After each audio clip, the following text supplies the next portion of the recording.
our U.S. Congressman, Tim Walberg. Hi, Tim. Bart, good to be with you. Merry Christmas. Merry Christmas, and man, I hope they find that kettle. I do too. I can't believe somebody would do that. It's unbelievable. Somebody's in a tragic situation to do that. Well, Tim, you were world famous this month. You were featured. You were played as a character by Michael Longfellow, one of the Saturday Night Live cast members, in a cold open sketch, and we have a clip of your brush with I suppose you greatness. Let's take a look. Am I winning this hearing? Somebody pinch me. Ms. Stefanik, your time is up. Oh, thank God. The chair recognizes gentleman from Michigan. Thank you. I yield my time back to Ms. Stefanik. Damn it. I am here today because hate speech has no place on college campuses. There is a resemblance. There's a resemblance. Yeah, They worked hard to get my tie. I wore a Christmas tie that day with Christmas trees on it.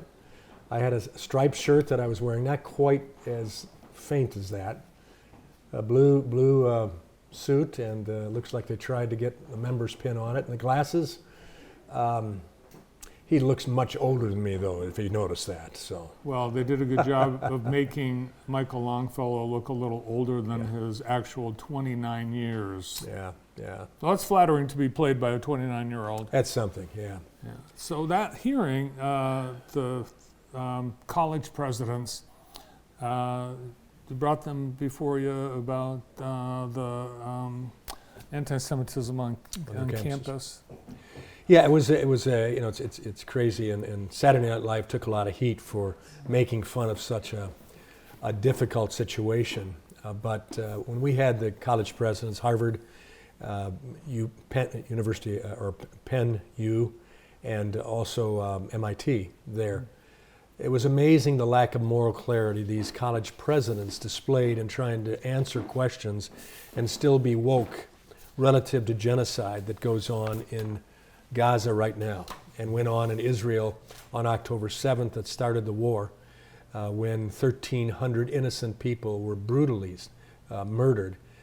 Had the chance to see, I don't say a privilege, but the chance to see the 40-minute video of the atrocities that took place at the hands of Hamas on October 7th.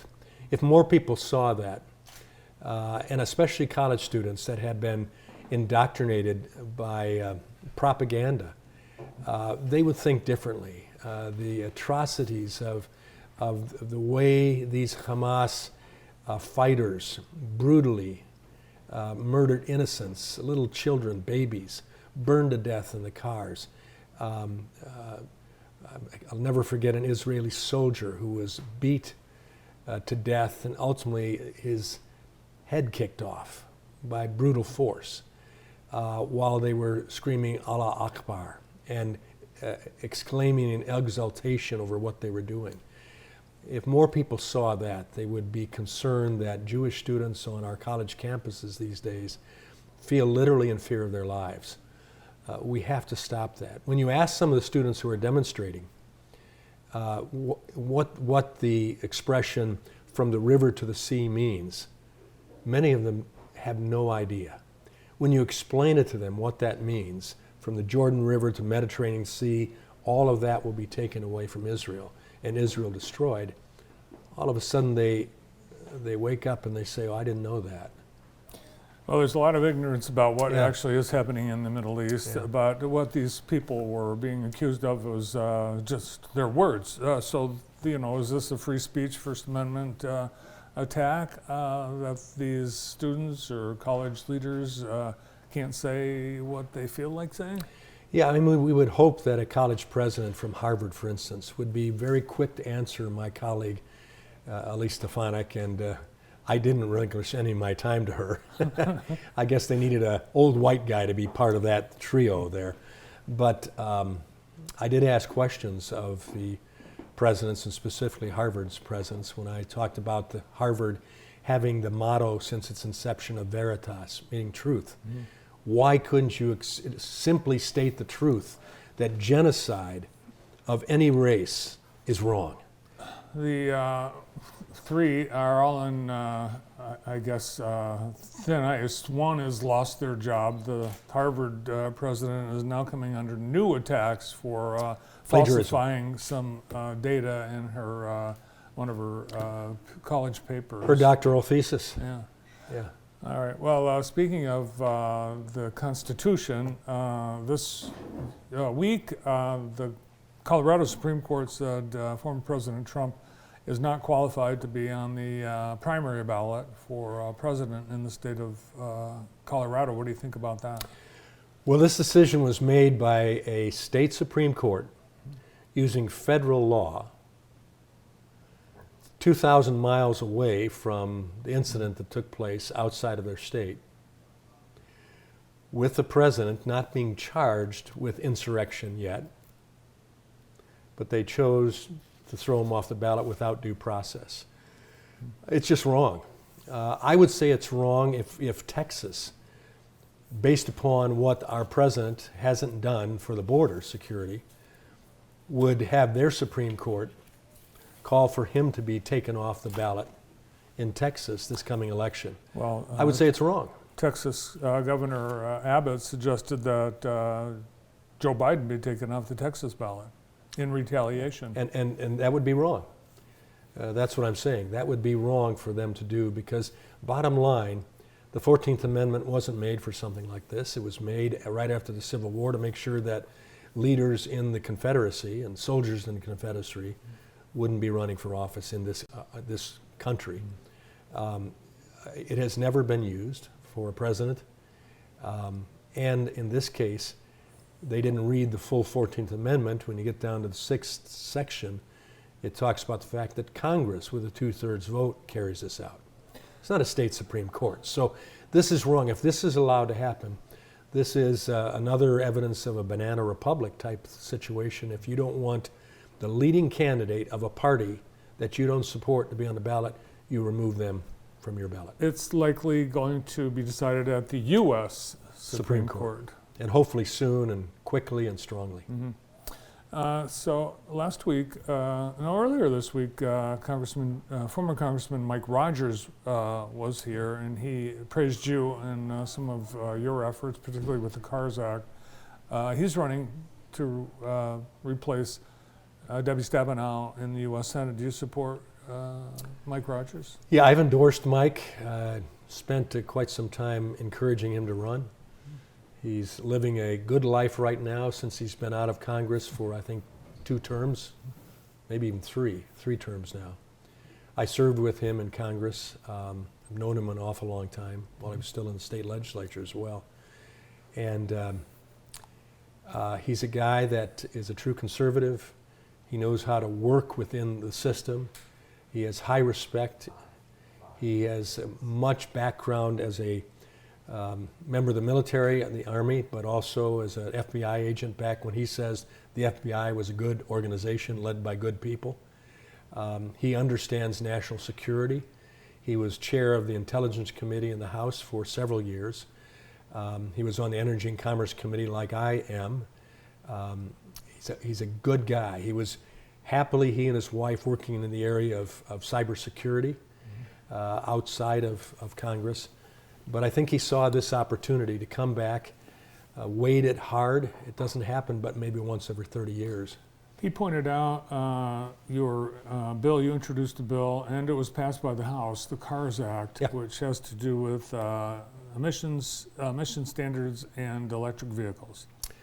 Yeah, well, not so much with electric vehicles by reference, but by impact. It mandates, ultimately, 2/3 of all vehicles on the road in 2032 be EV, because the tailpipe standard that the EPA is putting in this requirement, you can't meet it with any car that actually has a tailpipe. So it's going to have to be electric.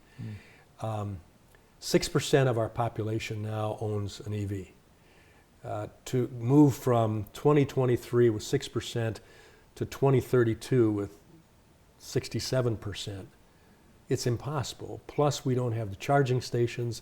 Plus, we're now finding out the amount of juice one charging station takes equates to a small subdivision of homes. Consumers' energy has no ability to charge by 2032 that the amount of charging stations will have. So my bill says that mandate is suspended, and we can't, as a government, require people to drive vehicles that they don't choose. That's always been America. I believe that EVs will get better. I believe that there will be more people that'll buy EVs if it fits their needs and their requirements of transportation. But what we've always done, and I remember having a conversation with John Dingell and then the head of Chrysler, Daimler, Sergio Marchionne, that came down to the discussion ending by saying, tell us what standard you require, but then get out of the way. Let our engineers, let our designers, and let our consumers decide what will meet that standard. And I think that's the way we ought to do it. Innovate, competition, move a standard that is sensible, and then let the private sector achieve it and let the customer decide what they want. And that's all my bill says. And I'm glad it passed the House. The president has given a veto order on it if it gets to him. I met with John Kerry, the climate czar, just a week and a half ago at COP28, and I said... Yeah, you're in Dubai. In Dubai, and I said, you know, Mr. Secretary, I'd love for you to talk the president into rescinding that veto order. And he said, well, how can we? Your bill would completely take away the requirement for EVs. And I said, well, let's talk about a standard. I'm willing to look at a compromise, but it has to include reality and what people will purchase and what will meet their needs. But if we're willing to do that and not just set a hard and fast standard that does a mandate on people, which we don't do. Well, the majority of Americans do not want an electric car yet. That's Right. according to what? Every Right. opinion poll and survey out there right now. All right, you're here for Christmas. Any special plans? What are you up to? We're going to enjoy time at home with our family, with our grandkids. All of our grandkids will be home, and that's going to be neat. And we're just going to, my wife and I are going to be grandpa and grandpa. We don't care what our kids think. It's just about the grandkids. We're going to have fun. Hopefully we'll have snow. No, we won't. But They say no, but I'm still a kid, and I'm hoping for snow. I am too. And at some point in time. But if not, we're going to eat a lot. We're going to watch some football games. We're going to do some tramping out in the woods. We'll probably go over to Walter Hayes State Park area and tramp through the woods there. And we'll spend some time on my four-wheeler, and we'll just have a grand old time and celebrate a season that brings hope, because God decided we needed hope. And He sent a Savior, and those of my Jewish friends who celebrate Hanukkah and the deliverance that they had historically, we wish them a happy Hanukkah as well. Great to have you here. Thanks for taking time to be with us, and Merry Christmas. Merry Christmas to you, and thanks for having me. Our Congressman, Tim Walberg. Up next,